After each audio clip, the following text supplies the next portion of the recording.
Ecuador firmó un acuerdo de cooperación militar con Estados Unidos que será enviado en los próximos días a la Corte Constitucional. El objetivo de este cuerpo normativo es ejecutar operaciones en contra del narcotráfico. ¿Qué tanto favorecería este convenio al país? Lo vamos a analizar en nuestra siguiente entrevista.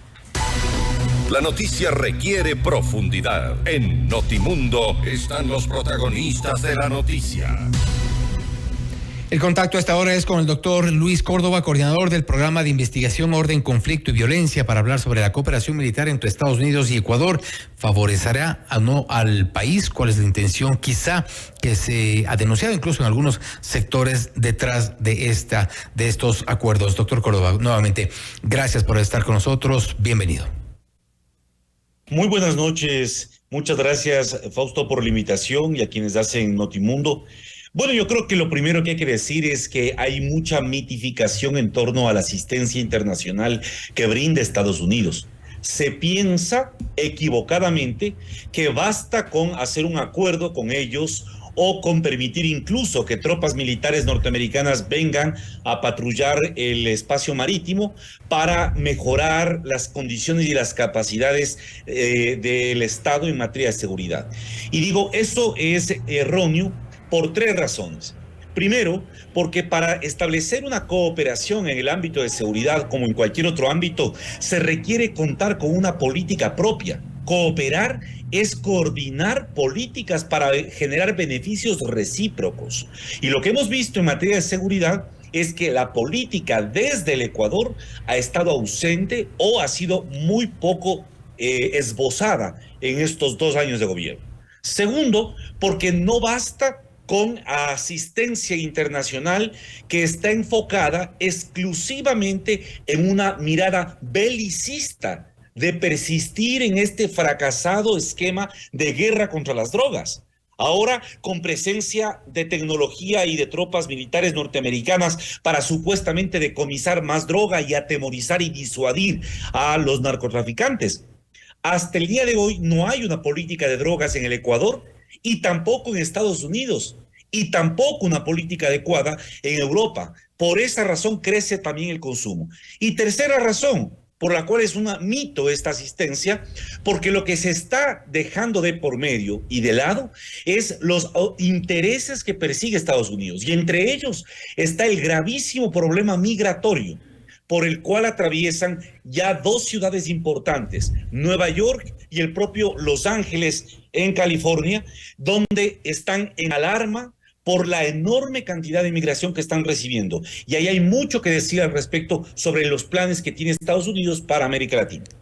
Y precisamente en el artículo que titula Las operaciones de estabilización autoritaria en América Andina, escrito precisamente por usted, doctor Córdoba, ahí se hace una precisión también dentro de este artículo. Dice, desde entonces el Comando Sur plantea convertirse en una red de redes, articulando las fuerzas de seguridad de sus aliados y copartícipes con el fin de aplicar una defensa escalonada contra las amenazas de redes ilícitas.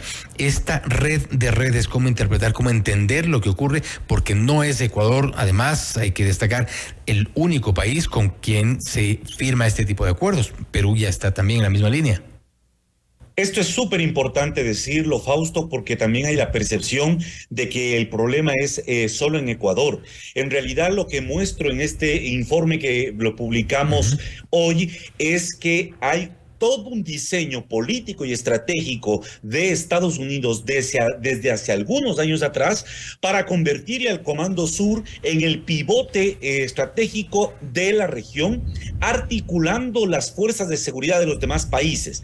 ¿Por qué ocurre este cambio estratégico? Bueno, por 3 factores fundamentales. El primero, una enorme disputa geopolítica con China.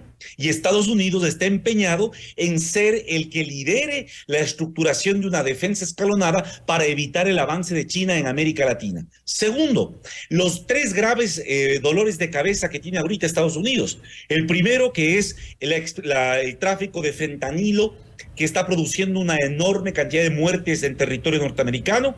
El segundo, la migración incontenible de cientos y miles de latinoamericanos que marchan hacia Estados Unidos. Ahora, gracias al gobierno de Guillermo Lasso, Ecuador y los ecuatorianos se han convertido en el segundo o tercer flujo más grande de migrantes hacia Estados Unidos. Y tercero, porque hay un problema serio, muy importante, que es el desafío de la minería de tierras raras.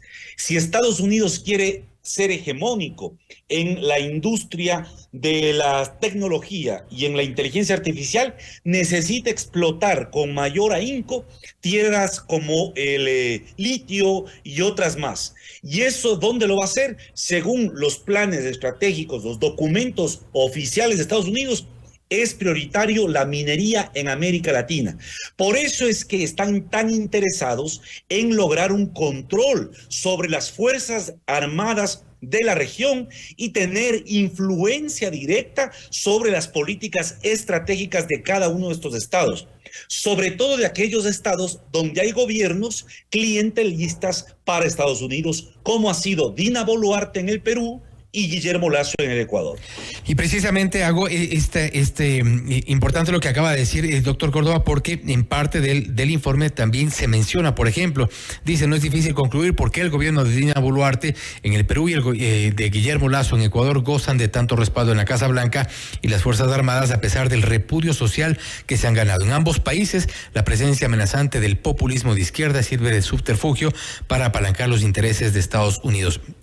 Es decir, habría una intención más allá del combate al crimen organizado, del combate al narcotráfico, a todas estas actividades ilícitas. Puede ser, digamos, una suerte de pantalla.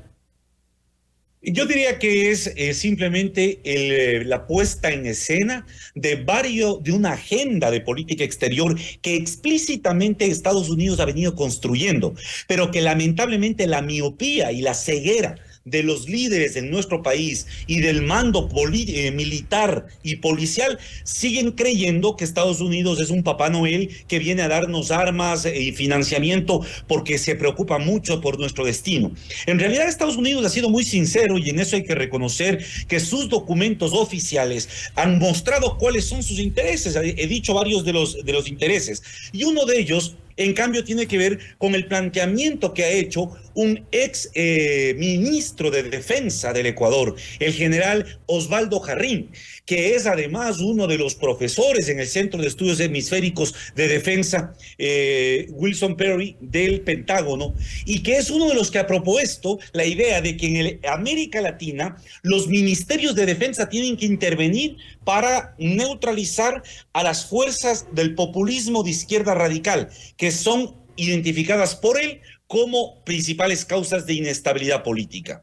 Y claro, si uno adopta y toma estas ideas que fueron publicadas en un documento oficial del Centro de Estudios Estratégicos del Ejército del Perú, y que lo doy con datos exactos ahí en el documento, si uno toma estas ideas, entendería, digo yo, por qué en el caso del Perú se le atribuye a Castillo precisamente representar esa fuerza del populismo de izquierda, y en el caso del Ecuador al correísmo hacer lo mismo.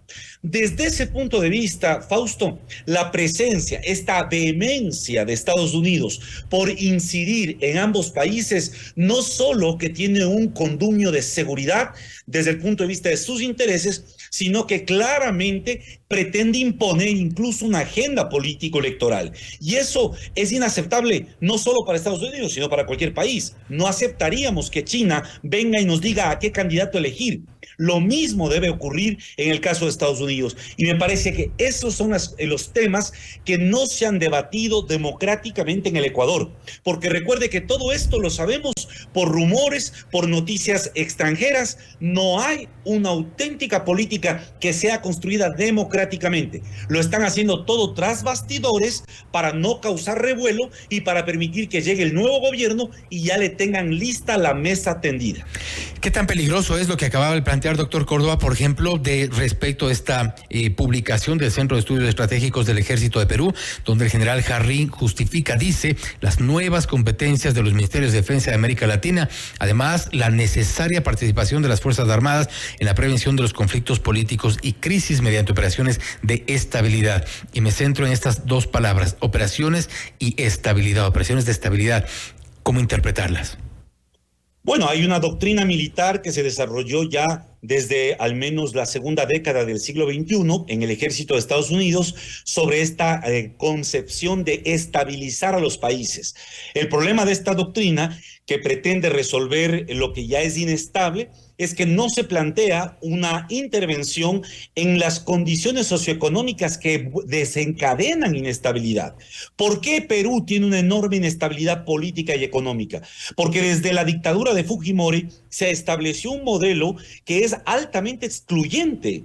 Y por lo tanto, las instituciones políticas han dejado de responderle a la mayoría de la población. En el caso del Ecuador, debemos plantearnos seriamente si el modelo económico, la política económica que ha empujado los últimos gobiernos es excluyente o es incluyente. Porque si es excluyente y sigue el Estado convirtiéndose en una maquinaria de generación de exclusión social y económica, y que por lo tanto genera una base social para que las organizaciones criminales recluten sicarios y otro tipo de delincuentes, si es que ese es el camino, eso no lo vamos a resolver con la bota militar, eso no lo vamos a resolver con más militares en las calles, eso se resuelve con un giro en la política económica. Y uno de los aspectos que oculta esta doctrina militar de la estabilización autoritaria en América Andina y América Latina es precisamente ese. Trata de divorciar lo que es la política económica y el modelo socioeconómico de lo que es una política de seguridad. Mientras nosotros como ciudadanos no logremos vincular ambas, vamos a tener graves dificultades de darle coherencia al comportamiento del Estado frente a este desafío tan atroz que vivimos en el país. Y precisamente esta exclusión social que es evidente en nuestros países, ¿no es entonces el terreno fértil para este tipo de propuestas, para este tipo de intervenciones, para este tipo de discursos de estabilidad? Es el terreno fértil para las élites que se benefician de estas estructuras excluyentes. Y ahí hay que tomar en cuenta mucho lo que está ocurriendo con la banca privada en el país, con ciertos segmentos de exportadores que se han beneficiado enormemente de las políticas que se han tomado en estos últimos años. Entonces, mientras no tenemos un sistema de salud público decente, mientras el sistema de educación pública se deteriora y así los indicadores sociales van de caída, las utilidades en ciertos segmentos económicos suben cada vez y cada año con mayor rentabilidad. Esa es la lógica que hay que pensar. Lo que necesitamos en el país no es una fuerza militar para resolver un problema que tiene enormes raíces económicas y sociales. Lo que necesitamos es desarrollar capacidades propias con políticas que permitan una real cooperación. Creo que no se trata de satanizar tampoco la cercanía, la ayuda ni la cooperación ni con Estados Unidos ni con ningún otro país, porque evidentemente Estados Unidos es uno de los principales cooperantes en ámbito de seguridad. De lo que se trata es que la élite política del país no actúe con ingenuidad para establecer cualquier acuerdo y convenio que le presentan por delante en Washington y piense dos veces cuáles son las consecuencias a mediano y largo plazo de este tipo de decisiones. Cuando se piensa así, creo que podríamos esperar mejores resultados de este tipo de acuerdos. Siendo así, ¿en qué condiciones o en qué circunstancias se podría aceptar o no un acuerdo de estas características? Yo creo que hay tres cosas fundamentales. La primera, que tiene que haber una estrategia y una política democráticamente construida en el país.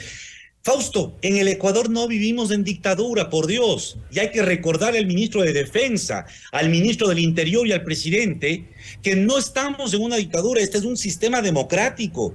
Pero sin embargo, la política de seguridad, las estrategias que se han elaborado ya en el Ministerio del Interior y en la Secretaría de Seguridad Pública y del Estado no han sido conocidas ni divulgadas a la opinión pública, peor aún a los otros actores. Esto es enormemente preocupante porque la falta de transparencia es uno de los principales factores que debilitan la institucionalidad democrática. El segundo elemento, necesitamos construir un diálogo constructivo con Estados Unidos, pero que se base sobre los puntos medulares para el caso del Ecuador. Y esos puntos medulares pasan por 3 asuntos centrales. Cambiar, modificar, repensar el modelo del extractivismo que está generando mayor deterioro ecológico, mayor migración del campo a la ciudad y también está generando mayor migración externa hacia el norte, hacia Estados Unidos. Y el tercer factor que es central, que me parece que es absolutamente importante, y es pensar en cómo vamos a replantearnos la situación de seguridad en el país cuando no existe un sistema de inteligencia en óptimas condiciones y que al contrario está totalmente permeado por las estructuras criminales. En estas circunstancias es difícil pensar que la mera presencia de tropas extranjeras van a resolver esto por arte de magia. Y quizá en ese punto, en la falta de capacitación, de rearmar el sistema de inteligencia, ¿no es posible allí o no es necesario allí el apoyo, la cooperación internacional? Sin duda. Yo creo que es evidente que se requiere cooperación y apoyo internacional. Lo que yo reclamo en este espacio, Fausto, que por su gentileza tengo, es 2 cosas. Primero, cero ingenuidad frente a lo que va a venir de Estados Unidos. Hay que aprender a leer lo que plantean Estados Unidos. Ellos, evidentemente, si tienen un gobierno muy poco exigente, van a lograr hacer todo lo que han hecho con Guillermo Lasso. Le han hecho firmar absolutamente todo lo que han querido, sin que pensemos a mediano y largo plazo qué secuelas vamos a tener. Y segundo, tiene que hacerse en el marco de un debate político democrático. Por lo tanto, no puede aprovecharse esta coyuntura de ausencia de un poder legislativo para introducir estos convenios y mandarle solo a la Corte Constitucional. Por más buena voluntad que tenga la Corte Constitucional en el manejo y el control de constitucionalidad, no es el espacio y el foro para un debate político sobre las consecuencias que tiene un convenio de esta envergadura. Sobre todo, Fausto, cuando tenemos nosotros un problema de estrangulamiento estratégico. ¿A qué me refiero? Que por un lado nos estamos convirtiendo cada vez en un socio, en un cliente en materia de seguridad con Estados Unidos, pero al mismo tiempo China es ya nuestro principal socio económico. ¿Cómo vamos a actuar si es que estamos dependiendo de un solo de los lados y no vamos a tener capacidad de maniobra en los otros aspectos? Esto nos puede producir enormes problemas económicos, más aún cuando sobre la mesa está ya un tratado de libre comercio que se firmó con China, pero que requiere la ratificación de la próxima asamblea. Y en camino también algunos acuerdos con Estados Unidos. Luis, nuevamente gracias por haber estado con nosotros. Igual estaremos pendientes, requeriremos seguramente una entrevista adicional porque creo que es un tema que da para largo y sobre el cual habrá mucho que hablar. Gracias también, así será. Muy gracias. Ha sido el doctor Luis Córdoba, coordinador del programa de investigación, orden, conflicto y violencia, para hablar sobre la cooperación militar entre Estados Unidos y Ecuador. Favorecerá al país. Él ha dicho que es importante dar lectura a todos este tipo de acuerdos con la mayor rigurosidad para evitar sorpresas en el camino. Esto es Notimundo Estelar, siempre bien informados.